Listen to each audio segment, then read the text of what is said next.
Oh my. That was quite the race.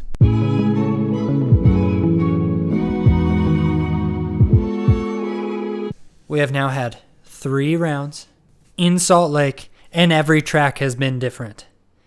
And this was probably my favorite race of this 2020 season so far. Okay, Salt Lake, round 3. Round 13? Yes, round 13. There was rain, just like they thought on Wednesday, when they had the tarp down. So water can still get underneath that tarp. So there was water in between the jumps, but not on top of the jumps. The tarp kept the top dry. So especially during practice, but throughout the whole day, that's why the ruts were so weird. That's why they were kind of really G'd out, is because the bottom where all the water was sitting got super soft. The top where there was no water and the tarp kept dry was hard. So the ruts were sinking in the soft part and then not in the hard part, which made the G-outs. If you were curious of why that was happening, that's why. But other than that, I think the track was pretty awesome, actually. I was quite surprised with how well the track held up, especially when it started raining right before the 250 main. I was like, uh-oh, here comes some slop. But I don't think it ended up raining that much, and they got lucky. I think it's ridiculous that my original prediction of them being able to build upon their bike setup, it isn't working because every single race has been different. It started out super, super dry, super, super slick. Then they put more water in it, and they had a super long whoop section, so they had more traction, and the whoop section made their bike setup different. And now they've had a mud race. Was there 4 more rounds? Maybe now they can start building upon their setup. Probably not. That was probably a stupid thing that I thought was going to be some super profound thought that didn't end up being anything. Let's talk about racing though. Okay, 250s. I'm super bummed. I don't know what happened to Marchbanks yet. It looked like maybe endoed in the middle of the rhythm section, but I think he had a pretty tough get off, and I was super bummed about that. Hope he's okay. He seemed like he was in some pain, so hopefully it's not anything that bad. I want to say that Sexton got a gift with this red flag, but he was already up into 5th by the time the red flag came out, and the way he was riding, he would have easily gotten into 2nd, which really wouldn't have been that bad. He would have only been 3 points behind going into the last. How many rounds do they have? 2, 3? Something like that? 3? 2? So I don't think it would have been that bad. But he did get a gift. He had quite the first couple laps in that first gate drop. McElrath hit him off the track, and then he landed on Lopes. I'm not sure what Lopes was doing, cutting across the track on was it the first lap? On the first lap. That was pretty dumb. Sexton had nowhere to go, just landed on him. There was a red flag, so none of that matters. So then, the restart, McElrath whole shot, Sexton right behind him. There's not much else to talk about except for those two, because this track was super gnarly, and it really separated the men from the boys. Maybe not the men from the boys, because just to get around that track, you got to be pretty freaking gnarly. So all of them were men out there. But it separated the championship contenders from everybody else. I will say, though, that Swole and Peters, awesome night. They don't talk about Peters enough. I don't feel like Peters gets enough love. And he should, because he's super gnarly. I feel like they made the power rankings. And where's my phone? And I don't even feel like he made it into the top 10, which is super whack. Power rankings before this race. Yeah, Peters wasn't even in the top 10. He is the top privateer. Technically, he's on a team, but it's still a privateer team. Looks like they did update it, though, and they put him in 10th. Come on. These power rankings are dumb. I already made a video about that, comparing theirs to Formula One, and theirs is dumb. Theirs sucks. Okay. But other than that, like I said, nobody had anything for Sexton or McElrath. Sexton was, they were both, how do I want to say this? They were both going really fast. Sexton was just sitting there waiting for McElrath to make a mistake. I said last week that that's what he does, and I don't know if that's the best thing, but in a situation like this, if you're able to keep up with the dude in front of you and the track is as gnarly as it is, and you feel like you can at least sit there for a while, see if he makes a mistake before you actually start pushing to try to pass him, then that's probably a good idea, because he did make a mistake. Although I wouldn't call it much of a mistake, more of like a miscalculation, because I think he thought Cody Schock was going to go outside and he was going to go inside of Cody, but then Cody thought that he would stay inside and that McElrath would go to the outside of him. Well, they both thought opposite of each other, and McElrath just hit him and fell over. It was not Schock's fault. It wasn't really anybody's fault. It just kind of happened. It was a racing incident. And Sexton capitalized and got past him. And then McElrath, he kind of fell off the pace there for a couple laps. And I was wondering if his grip and his glove were maybe a little muddy when he fell over, and it was pretty slick. I didn't see him trying to get any of the mud off of his handlebar, but that's another thing I could think of, because if you've ever fallen in the mud, then you know for at least a couple laps your grip is pretty dang slick until the mud kind of dries a little bit, and then it almost becomes sticky and you almost have more grip. It's kind of weird, but that's kind of what I was thinking was happening. I don't really know if that's the case, but that's the only thing I could think of. Let me look before I try to talk out of my ass. I'm guessing this is the lap that he fell, 6th lap. And then the next lap, he lost 3.5 seconds to Sexton. And then the lap after that, he lost 4.5 seconds. So he really fell off the pace and then got right back onto the pace and was only half a second slower. That's all I could guess. I could be wrong, but that's my thought. Sexton was on it. He looked great. He was nice and smooth. And then he also got into Cody Schock. I can't believe that both of their incidents were with Schock. He qualified for his first main, and now he's like the talk of the town because he made both of the riders oh my God, I don't know how to say any of this. Because he had an incident with both of the top riders. I guess that's what I should say.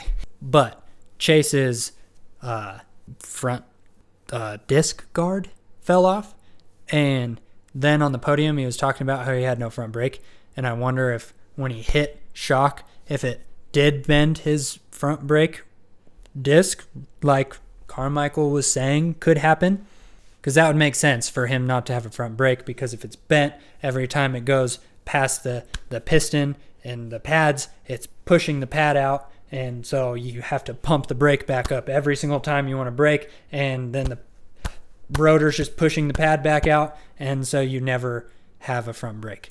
That would make sense. But either way, it didn't matter because he had a huge lead over McElrath, and even though Chase backed off a lot and McElrath gained a ton, it didn't matter. Chase got the win. And what did he lap up to? The lappers were crazy. They lapped up to 5th. So 4th place they did not lap, but they lapped up to 5th. That's ridiculous. Didn't they do that not last week but the week before? Lap a ton of people because the lap time was like 40 seconds. Yeah, I don't have anything else to say. 250 East is done for a while now, right? Well, I say for a while, but it's like a week and a half. I think they'll be back a week from Wednesday. So we get West Coast back, though, and I'm excited about that because we get the Lawrence brothers back. We got a bit of a championship battle in that one between Ferrandis, Cooper, and Forkner. Don't remember what the gap is to that, though. Oh, Ferrandis is ahead of Cooper by 13 points, 19 points ahead of Forkner. So Ferrandis actually has a bit of a gap. He's got a healthy gap, actually. We'll find out what happens. But that's 250s. Let's go on to the 450s. 450s. There's too much to talk about, so I'm going to keep it simple. I'm going to say first. Roczen, his breathing problem, whatever's going on with that, it seems like being at elevation is not helping him, and it's just being compounded on every single half a week, every single race. It's just getting worse, and I don't know if he should keep going or try to get ready for outdoors. I don't know, because if he's seems like he's out of it now. It doesn't seem like he's going to be able to recover from this, and if he does, and it'll be miraculous, because he looks not good right now. So, Ken, if you're watching this, you've been out to my track before.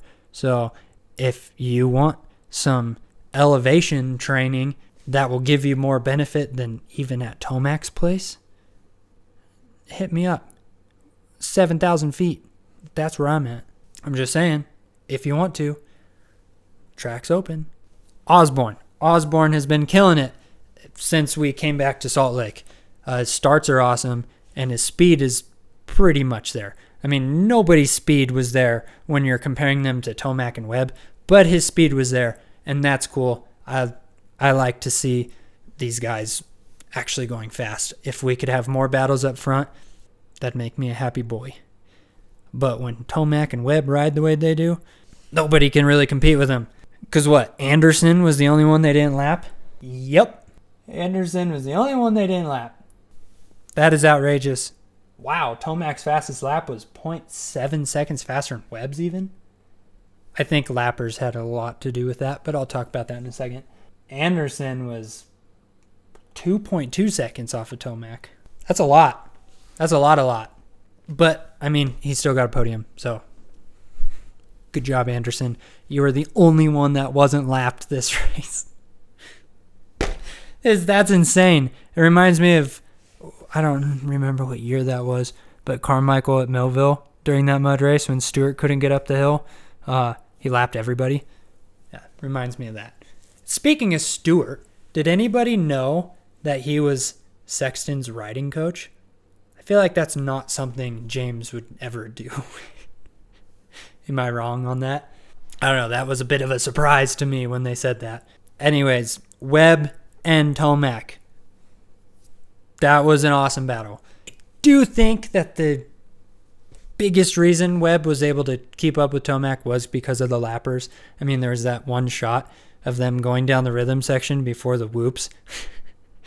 Looked like the first lap, but I could be wrong. Webb looked awesome. At the end, when it seemed like lappers weren't slowing Tomac down that much, Webb was still keeping up. And those two dudes were so gnarly. The way when Tomac rides like that, it doesn't seem like anybody should be able to keep up with him because he's riding the bike so hard and he's standing up through corners and he's just destroying his clutch. And then you see Webb, he's being pretty damn smooth.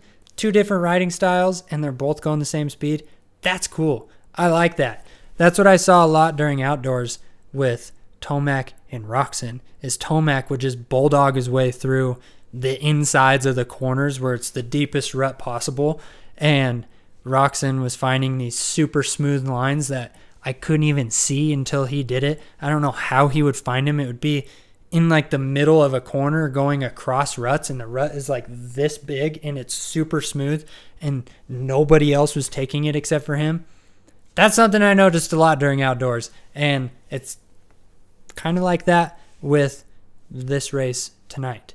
Webb was staying super far inside a lot on a ton of the berms and was going up a lot too to smoother lines that were ditched too early, if you know what I mean. The ruts always start at the top and then they make their way down, and a lot of times that top rut's pretty good because people quit using it too early. Or Tomac just seems to like to find the deepest rut he possibly can and just clutch the crap out of it and stand up and just bulldog his way through it. Where was I going with this? I just kind of went on a rant, and I don't even know where I meant to go with this.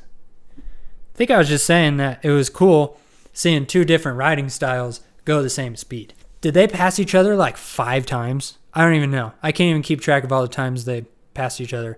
Triple before the corner, before the triple that Tomac did. to block pass Webb was sick. And then was it the lap after that? No. I think it was like the second to last lap. Webb went to the inside and did the big triple. That was gnarly. That was super fast.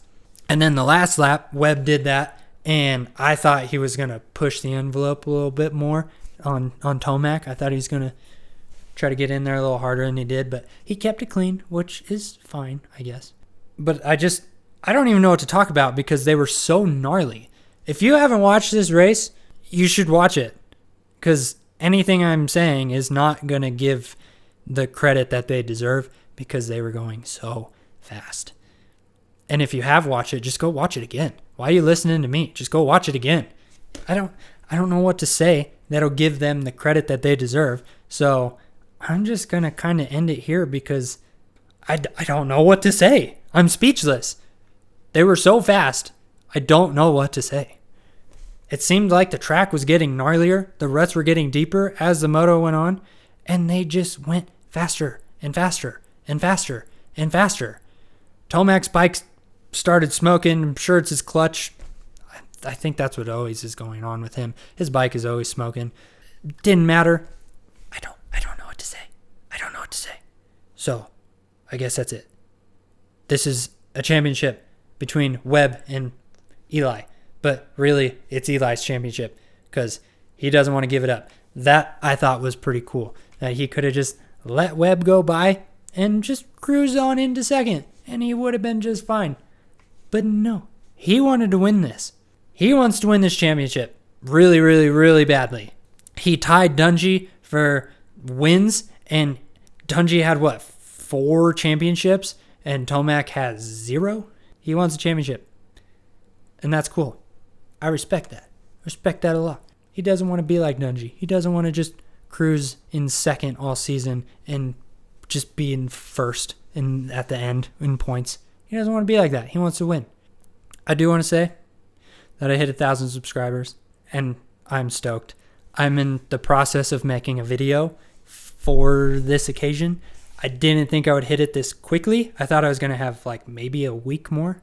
Yeah, I was hoping that I was going to get this video done by the time I hit 1,000, but yeah, that didn't happen. So I'm working on that. So I don't want to give a huge thanks yet because it'll be in that video. And I'm not part of the YouTube partner program yet, so I can't monetize my videos yet. So this is still an early celebration. So maybe I'll wait and put that video out when I can monetize videos. Probably not. I'll just put it out once it's done. But I want to thank you guys for the 1,000. I never thought I'd get to this point, honestly. I've been on YouTube for a while. I put out a GoPro in 2012. But really, I've been doing it kind of consistently for the past few years. And this has been a bit of a grind just to get to 1,000. So to see it sort of pay off is cool. And I want to thank you guys for that. And yeah, I love each and every one of you. Oh, I was going to say that I think it would be really cool to put your guys' name on my bike in the graphics. I can see everybody who's subscribed that has their subscriptions public, but if you have your subscriptions private, I can't see your name.